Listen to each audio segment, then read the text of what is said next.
Magandang umaga! Kumusta po? Narito po ulit ang update natin para sa lagay ng ating panahon ngayong umaga po ng June 16, 2025. Sa ngayon po ay wala tayong binabantayan na anumang banta ng sama ng panahon sa loob at labas po ng ating area of responsibility.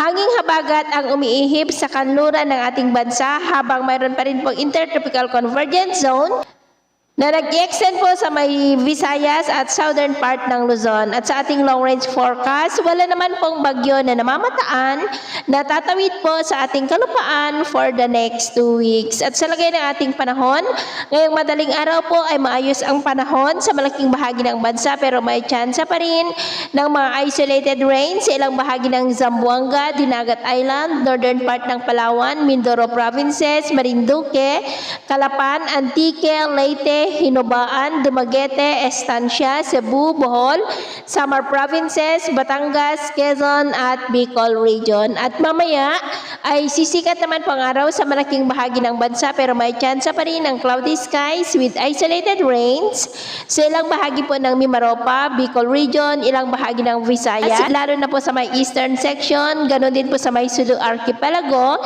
at ilang bahagi po ng Zamboanga. At mamayang hapon, mas maraming lugar ulit ang makakaranas ng mas maulap na kalangitan with isolated rain, lalo na po sa malaking bahagi ng Visayas, ilang bahagi ng Mindanao, Southern Luzon at Western section ng Northern at Central Luzon.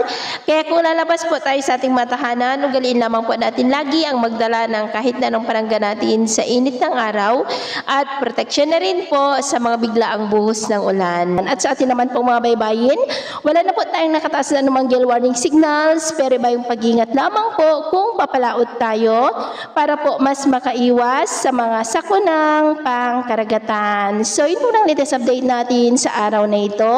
At ako po muli si James na nagsasabing sa kahit anong pagsubok po na darating sa ating buhay, huwag na huwag po tayong mawawalan ng pag-asa. Thank you and God bless!